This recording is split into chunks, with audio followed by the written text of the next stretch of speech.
ไอ้อะยังไม่มาเพื่อนบอกว่าให้ถ่ายคลิปด้วยถ่ายคลิปด้วย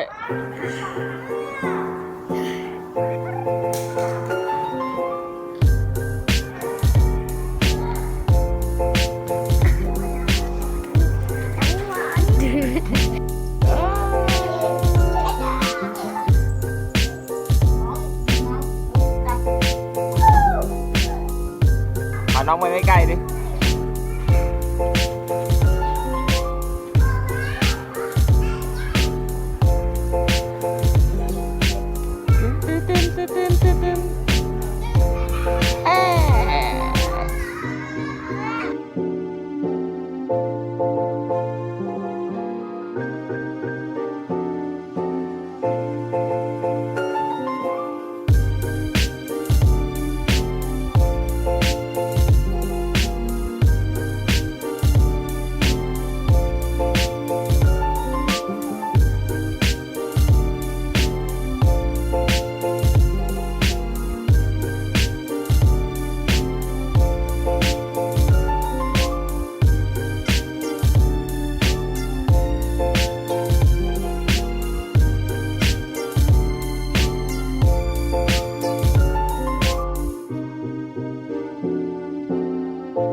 ไหน320เดี๋ยวดูดิ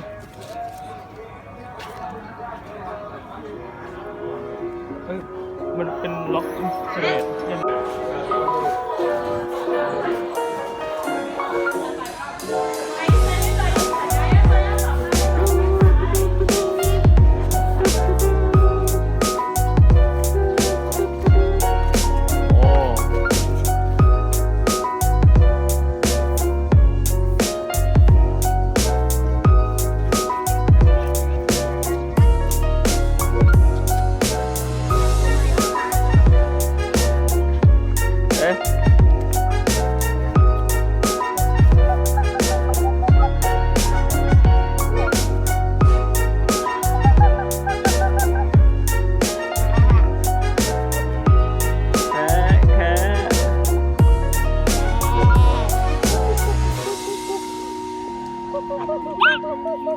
แพ้ลูก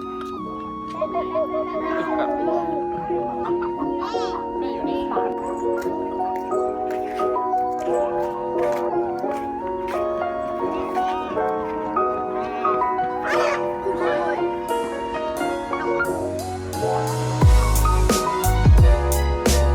เฮ้ย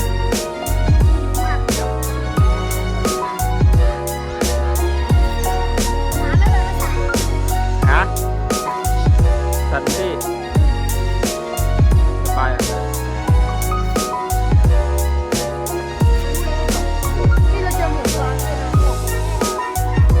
มันแพะหรือมันแกะวะเนี่ยแกะนี่หว่าแกะดูขนดิ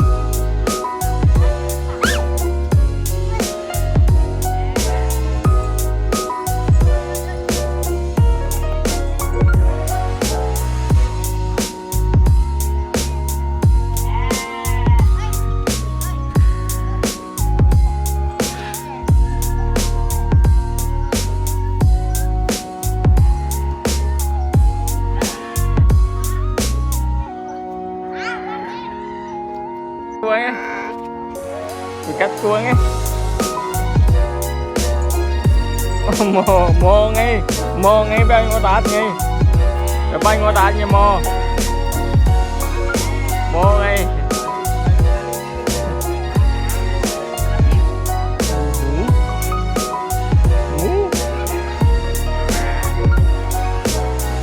เสือมันตามมาแล้ว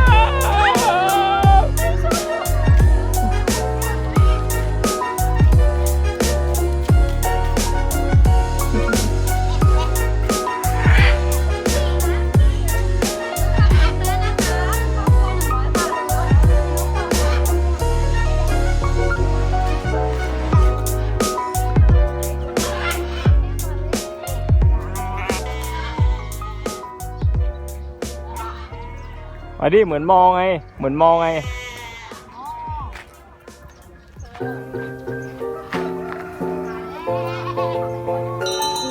รถมาแล้ว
กันเดินไปเลย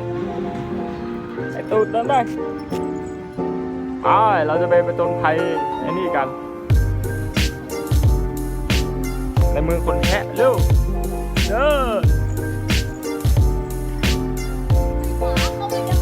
เข้าไปดิเดินไปดิเดินไปเราจะเข้าบ้านคนแคะทั้ง7กันไปลุยโอ้บ้านคนแคะทั้ง7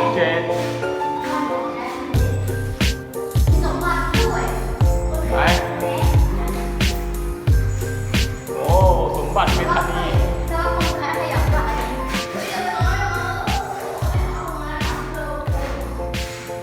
โอ้เตียงวางเต็มเลย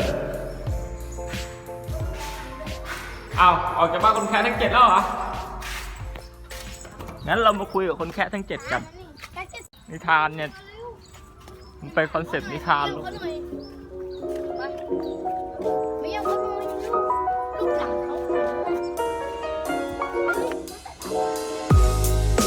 ทำไมนี่มันดูสยองวะกูกลัว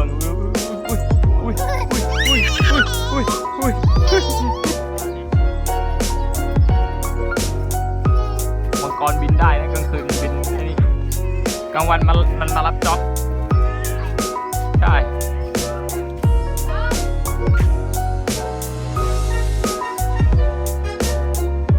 การมาขึ้นปราสาทกัน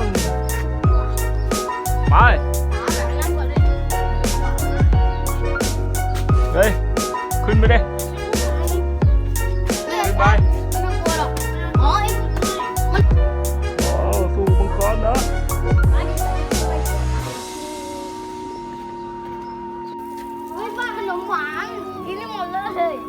มีคนนอนอยู่นี่นะเนี่ยใครอ่ะเจ้าหญิงเหรอไม่เจ้าหญิงน่ากลัวโอ้ยตรงนี้เป็นโคตรโล่งเลยอ่ะโคตรเย็นอ่ะ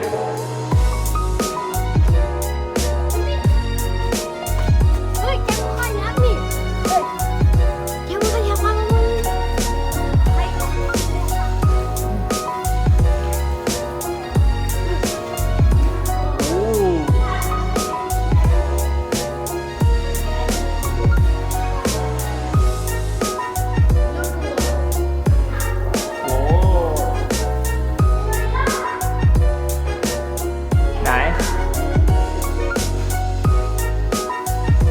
โดเรลา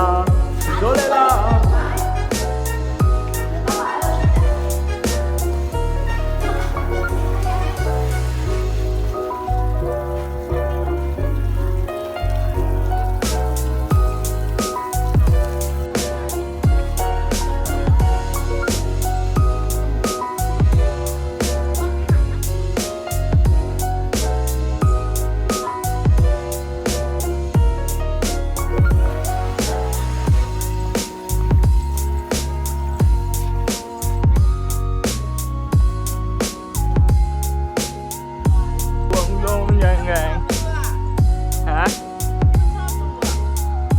ตุ๊กตาล้มลุกนี่ไงรู้จักตุ๊กตาล้มลุกว่า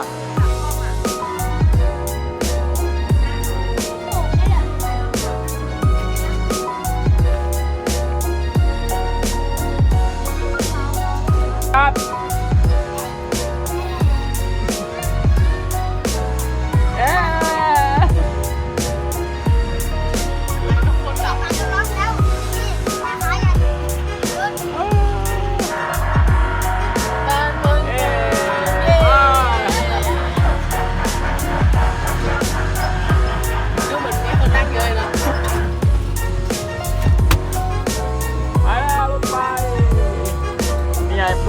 รถไฟป๊อปไปเที่ยวในป่า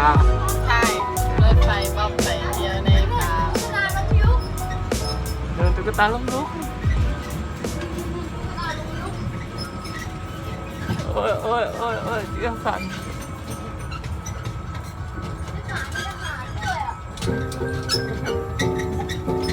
ก็จะมาที่ทำไมขาดตีโอ้มีสเต็กด้วยแล้วเมื่อกี้ค่ะเราจะไปกับงานค่ะ250เราเข้าได้เลยว่านะแล้วค่ะเราจะไปกับงาน250เราเข้าได้เลยไปเที่ยวในป่า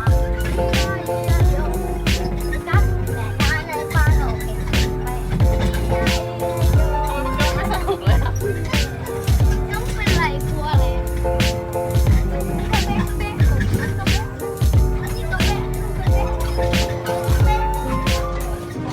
เขามีการแสดงข้างในด้วยอะไร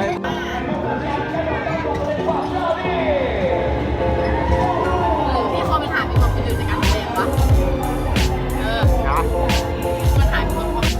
ก็ตัวมีรถอยู่ข้างนอกคนที่ตัวอะไร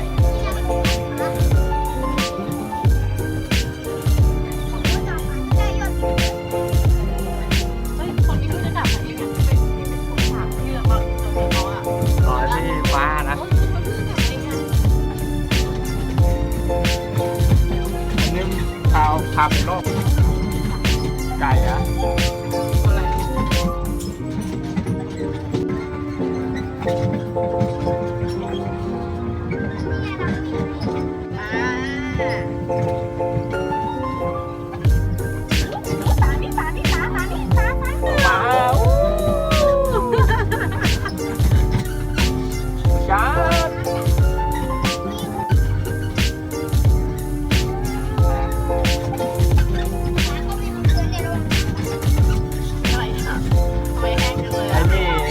เพศ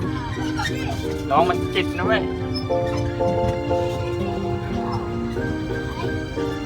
นี่บุกัดหมอนี่บุกัดหมอบุกัด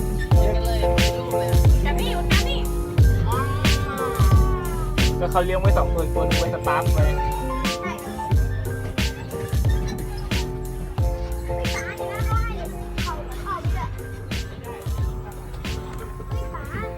ฮะเหรอมันไม่ใช่วัวน่ะกับเช้ากับแกะ